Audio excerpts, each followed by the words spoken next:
चलिए, नमस्कार, मैं अमित। तो जैसा कि आप सबको पता है कि अभी आपका जो पेपर चल रहा है वो आरआरबी एनटीपीसी 12 ग्रेड है ना। इसमें आज अगर बात करें 11 अगस्त की, यानी 11 अगस्त का जो फर्स्ट शिफ्ट का जो पेपर हुआ है उसमें जनरली ज़्यादातर क्वेश्चन जो है आपका अर्थमेटिक से पूछा गया है। एडवांस से सिर्फ 5 ही क्वेश्चन पूछा गया है और ज़्यादा क्वेश्चन जो आपको उठाया गया वो अर्थमेटिक से है। सबसे अच्छी बात इसमें ये है कि इस बार जो रेलवे के जो पेपर्स हो रहे हैं उसमें सेक्शन वाइज, यानी कि मैथ का अलग एक सेक्शन बना हुआ है, रीजनिंग का अलग है, ऐसे करके सेक्शन वाइज क्वेश्चन दिया जा रहा है। तो ये मतलब स्टूडेंट के लिए ज़्यादा हेल्पफुल हो गया है, ज़्यादा मतलब सुविधाजनक है, क्योंकि ऐसे जब क्वेश्चन को मिक्स करके दिया जाता था तो क्या था, कंसंट्रेशन इशू थोड़ा सा मतलब प्रॉब्लम आती थी कि अभी हम जीके कर रहे हैं, एकाएक जो है मैथ का क्वेश्चन आ गया, फिर एकाएक रीजनिंग का क्वेश्चन आ गया, तो कहीं ना कहीं प्रॉब्लम होती थी। पर अब क्या है कि सेक्शन वाइज अगर पेपर में पूछा रहा है क्वेश्चन तो ये ज़्यादा बेटर है।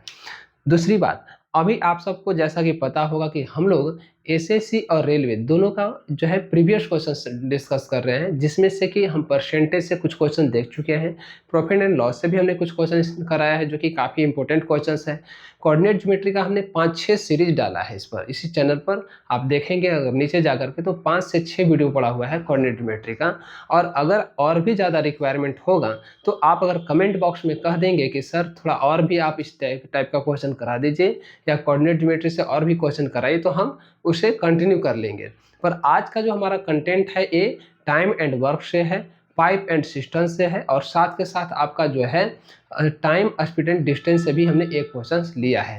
यानी आज हम 3 क्वेश्चन देखने वाले हैं, 3 में से ये तीनों चैप्टर से एक एक क्वेश्चन देखेंगे। तो आइए आज का जो हमारा सवाल है, पहला सवाल, वो आपके सामने क्वेश्चन सामने देखेंगे। क्या कहना चाह रहा है? कह रहा है कि एज एफिशिएंसी, यानी ए की जो इफिशियंसी है is twice that of the B, यानी बी की इफिशियंसी से दोगुना है। A can work only for 8 hours and a day, यानी ए जो है डेली बेस पर 8 घंटा ही काम करता है, जबकि B can work for 12 hour a day, जबकि बी उसी काम को, यानी कि बी उसी काम को डेली बेस पर 12 घंटा काम करता है। आगे कहना चाह रहा है कि if A can finish a work in 12 days, अगर ए किसी काम को 12 दिनों में खत्म करता है तो in how many days can be finish the same work, तो बी उसी काम को कितने दिनों में खत्म कर सकता है। क्वेश्चन समझ में आ गया होगा, चलते हैं सॉल्यूशन पर, ज़्यादा अच्छा समझ में आएगा। आइए सामने देखेंगे। चलिए सॉल्यूशन पर चलते हैं। क्या है, दो व्यक्ति है ए और बी।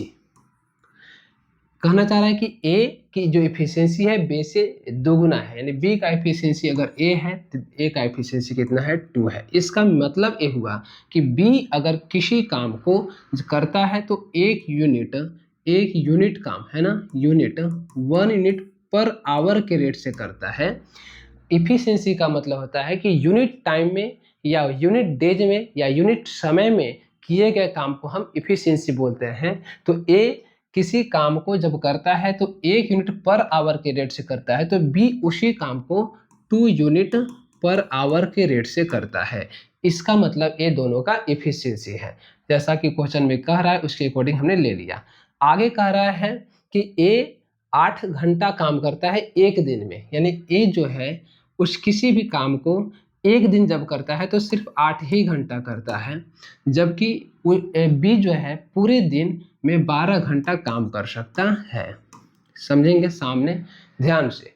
अब आपके दिमाग में ये चल रहा होगा कि चूंकि ए तो 8 ही घंटा काम कर सकता है एक दिन में और बी जो है एक दिन में 12 घंटा काम कर सकता है, तो इफिशियंसी बी की ज़्यादा हो गई। बिल्कुल भी नहीं, ऐसा नहीं है कि जो ज़्यादा घंटा काम कर रहा है उसकी इफिशियंसी ज़्यादा है। हो सकता है उसका टाइम ज़्यादा लगता होगा किसी उसी काम को करने में, हो सकता है उसे ज़्यादा टाइम लग रहा हो, या ये भी कह सकते हैं कि हो सकता है कि उसकी जो है स्लो करके काम कर रहा होगा तो वो 12 घंटा में कोई काम करता है। मतलब ये कहने का सेंस है कि ए एक दिन में 8 ही घंटा काम कर सकता है, लेकिन फिर भी 8 घंटा करके भी वो ज़्यादा काम करके दे देगा, और जबकि बी एक दिन में 12 घंटा काम कर सकता है, लेकिन 12 घंटा करने के बाद भी वो उतना काम नहीं कर पाएगा जितना कि ए कर पा रहा है। तो जाहिर सी बात है कि ए की इफिशियंसी ज़्यादा हो गई। अब जरा सामने देखना, 8 घंटा पर डे के रेट से अगर वो काम करता है और 1 घंटा में 2 यूनिट काम करता है, तो 8 घंटे में कितना यूनिट काम कर देगा? 8 दूना का 16 यूनिट। मतलब ए हुआ कि ए जो है 2 यूनिट पर आवर के रेट से 8 घंटे में 16 यूनिट काम करेगा, जबकि बी 1 यूनिट पर आवर के रेट से 12 घंटा काम करता है। इस रेट से 12 घंटा काम करके भी वो मतलब 12 इंटू 1 कितना हो जाएगा? 12। ये 12 यूनिट ही काम कर पाता है। अब आप समझ सकते हैं कि इफिशियंसी जो है ए की ज़्यादा है या बी की ज़्यादा है। ए 8 घंटा ही काम करता है, फिर भी 16 यूनिट काम कर देता है, और बी 1 यूनिट पर आवर के रेट से काम करता है, 12 घंटा काम करके भी 12 ही यूनिट काम कर पा रहा है। इसका मतलब ये हुआ कि ए की इफिशियंसी ज़्यादा है, बी की इफिशियंसी कम है। जैसा कि क्वेश्चन में कह रहा था कि इनका जो इफिशियंसी का रेशियो है वो 2:1 है। क्लियर बात है। अब जरा देखना ध्यान से, डेली बेस पर एक कितना घंटा काम सॉरी एक कितना यूनिट काम कर रहा है? तो 16 यूनिट पर डे कर रहा है। ठीक है, ये 12 यूनिट पर डे ही कर पा, यानी एक दिन में ये 12 यूनिट ही कर पाता है। आगे कह रहा है यदि ए एक काम को 12 दिन में पूरा कर सकता है, यानी कि 12 दिन में पूरा काम खत्म करता है, एक दिन में ए का एक दिन में काम करने का जो एफिशिएंसी है वो 16 यूनिट ही करता है, तो ए पूरा काम यानी टोटल वर्क जो है, टोटल वर्क ए जब करेगा तो कितना करेगा? 12 दिन में कर रहा है, एक दिन में कितना करता है? 16। तो 12 दिन में कितना? 16 इंटू 12, यानी टोटल इतना काम ए कर देगा। 12 दिन में टोटल काम कितना करेगा? 12 इंटू 16, 192 यूनिट। अगर हम बात करें तो टोटल वर्क हमारा आ गया 192 यूनिट। अब चूंकि इसी काम को सुनना ध्यान से सामने, अब इसी काम को बी अब इसी काम को बी 12 यूनिट पर डे के रेट से कितने दिन में करेगा? तो बी इसी काम को सामने देखोगे 192 यूनिट काम को 12 के रेट से, मतलब एक दिन में 12 यूनिट काम करता है, एक दिन में 12 यूनिट काम करता है, तो 12 के रेट से कितने दिनों में कर लेगा? 16 दिनों में। यानी कि सी इज द राइट आंसर। समझ में आ गई बात? इतना खींचने की कोई ज़रूरत भी नहीं है।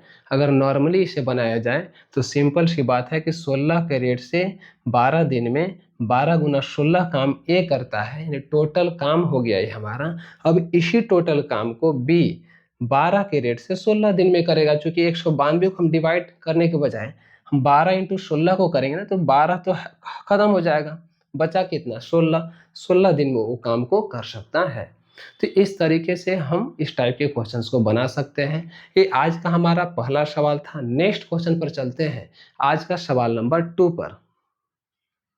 सामने देखिए, ये आपका जो क्वेश्चन है ये क्या है? नल एंड टंकी, पाइप एंड सिस्टर्न से एक क्वेश्चन है, और मुझे लगता है कि ये क्वेश्चन आपको एक बार पढ़ना चाहिए। इसके बाद हम तो डिस्कस करेंगे ही, है ना?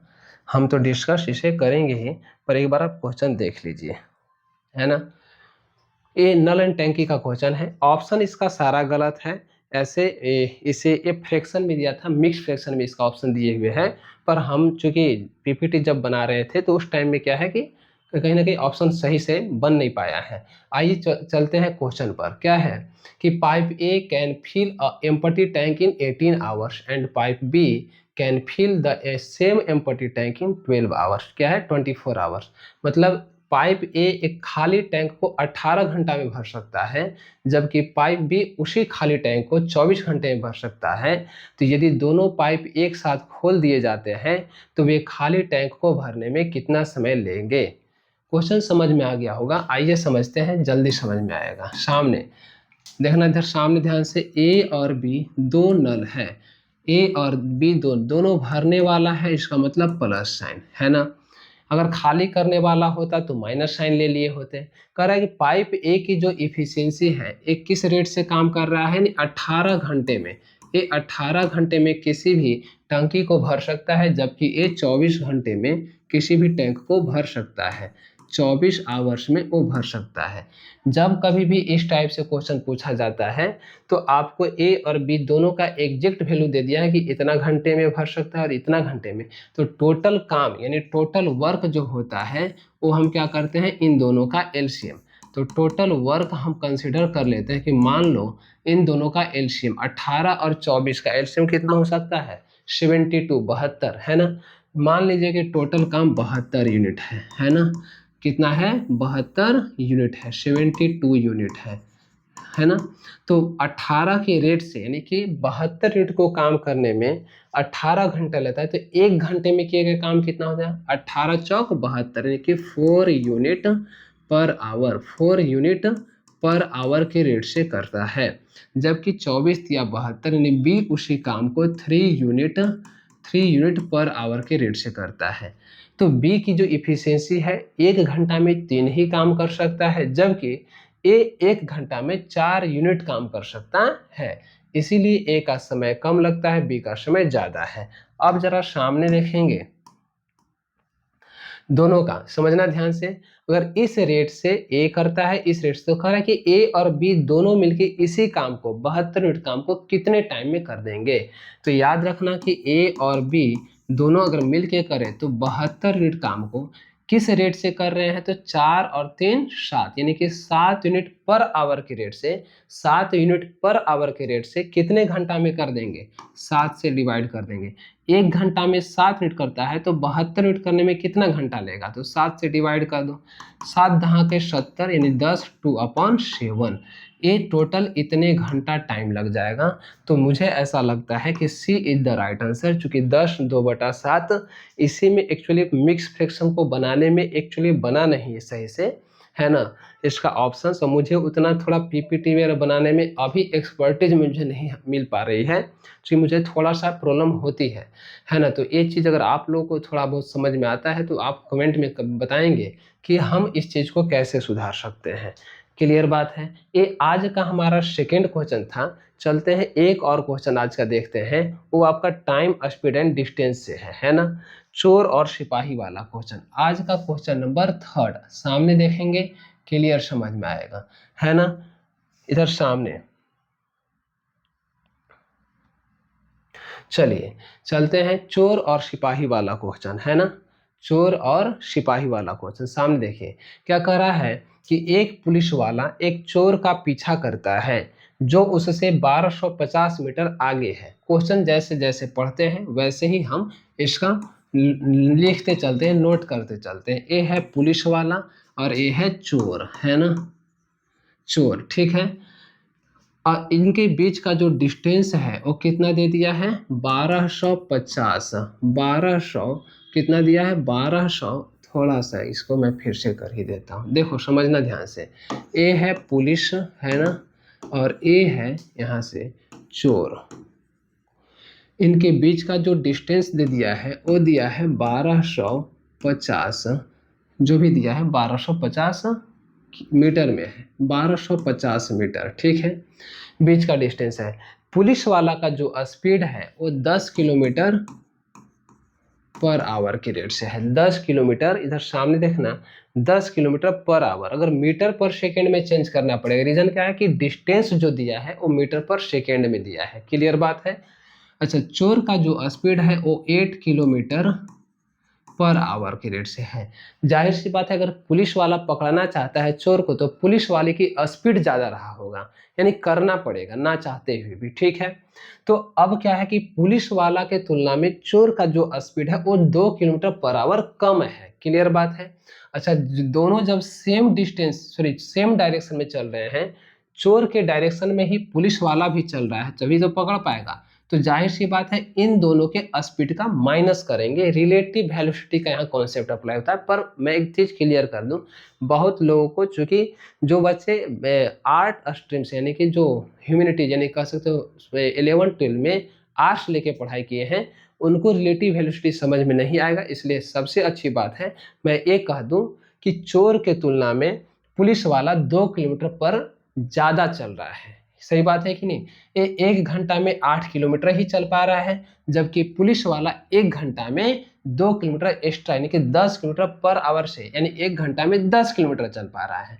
तो चोर के कंपैरिजन में पुलिस की जो स्पीड है कितना ज़्यादा है, तो 2 किलोमीटर पर आवर ज़्यादा स्पीड है। समझ में आ रही बात? 2 किलोमीटर पर आवर ज़्यादा स्पीड है। अब इस रेट से इतना डिस्टेंस को ट्रेवल करने में कितना टाइम लग जाएगा, आपको पता होगा कि ये डिस्टेंस जो आपका मीटर में है और 1 किलोमीटर पर आवर में है, या तो आप इसे किलोमीटर में कर लीजिए या तो इसे मीटर पर सेकेंड में। हम इसे चेंज कर लेते हैं 5/18 से मल्टीप्लाई करके। 5 दूना का 10 यानी कि 10/18 मीटर पर सेकेंड के स्पीड से चल रहा है। याद रखेंगे किलोमीटर पर आवर को मीटर पर सेकेंड में चेंज करने के लिए किलोमीटर पर आवर को, है ना, मीटर पर सेकेंड में चेंज करने के लिए 5/18 से मल्टीप्लाई करते हैं तो मीटर पर सेकेंड आ जाता है। ये बात समझ में आ गया? चलिए सामने देखेंगे, है ना। अब चूंकि इस रेट से यानी कि 10/18 मीटर पर सेकेंड के रेट से कितने टाइम में पकड़ लेगा, याद रखना टाइम का फॉर्मूला होता है डिस्टेंस अपॉन में स्पीड, यानी कि कितना टाइम लग जाएगा। तो time is equal to 1250 distance को ट्रेवल करने में 1 मिनट है से 1 सेकेंड में, 1 सेकेंड में कितना ट्रेवल कर रहा है, 10/18 इतना मीटर डिस्टेंस ट्रेवल कर रहा है 1 सेकेंड में। तो कितना टाइम लग जाएगा, 18 ऊपर चला जाएगा, 1250 हम कट कर लेते हैं 0 से 0 इंटू में 18, 125 इंटू 18 इतना सेकेंड लग जाएगा, इतना सेकेंड। क्लियर बात है? अब आपसे पूछ रहा था कि इतने सेकेंड में, सुनना ध्यान से, कह रहा है पुलिस वाले द्वारा पकड़े जाने से पहले चोर द्वारा दौड़ी गई दूरी, यानी कि इतना सेकेंड में चोर पकड़ा गया है, इतने सेकेंड में पुलिस वाला ने चोर को पकड़ा है, तो इतने सेकेंड में इस रेट से, इस स्पीड से कितना डिस्टेंस ट्रेवल किया होगा। मैं आपको फिर से एक बार क्लियर कर देता हूँ। इधर सामने डिस्टेंस इज इक्वल टू होता है स्पीड इनटू टाइम, है ना। अब जरा देखना स्पीड किस में दिया है, 8 kilometre per hour, 8 into 5/18 metre per second हम लेंगे। ये चूंकि रीजन क्या है, ये हमारा टाइम सेकेंड में दिया हुआ है, इसलिए हम मीटर पर सेकेंड में ले लिए। इस स्पीड से इतने टाइम में चोर कितना डिस्टेंस ट्रेवल किया होगा, तो टाइम से मल्टीप्लाई कर दो, यहाँ कितना हो जाएगा, 125 इंटू 18 इतना समय में। सामने देखना 18 से 18 खत्म, अब यहाँ से 125 25 625, 625 इंटू 8 यानी कि 625 इंटू 8, तो कितना हो जाएगा, इतना जो भी आगे सेकेंड में आंसर आएगा। पहली बात तो ये मैं बता दूं आपको कि ये सेकेंड में आ जाए, कितना, 1 सेकेंड 1 किलोमीटर में डिस्टेंस है ना, तो ये डिस्टेंस हमारा निकल रहा है और किलोमीटर में निकालना है, पर अभी जो ये आ रहा है वो मीटर में आ रहा है। इधर सामने देखना मीटर में ये आ जाएगा 5000 मीटर, और किलोमीटर में चेंज करने के लिए कितना से डिवाइड करते हैं, 1000 से डिवाइड कर देते हैं, यानी 5 किलोमीटर डिस्टेंस ट्रेवल कर चुका होगा। इस तरीके से आज के क्लास में हमने 3 क्वेश्चन देखा, और तीनों क्वेश्चन अलग अलग चैप्टर से। पहला हमारा टाइम एंड वर्क से था, दूसरा आपका पाइप एंड सिस्टम से था, और तीसरा हमारा टाइम स्पीड एंड डिस्टेंस से था। तो आज के लिए सिर्फ 3 ही क्वेश्चन। मिलते हैं नेक्स्ट क्लास में फिर से हम लोग नए क्वेश्चन के साथ। तब तक के लिए आप इसके पीछे जितना भी हमने वीडियो डाल दिया उस सारे वीडियो को आप क्या करेंगे, एक बार रिवीजन कर लीजिए। बहुत जल्द, यानी कि मुझे उम्मीद है कि आज इवनिंग तक, यानी कि रात में या कल मॉर्निंग तक एक और वीडियो आपको मिल जाएगा। क्लियर बात है? चलते हैं, मिलते हैं नेक्स्ट क्लास में।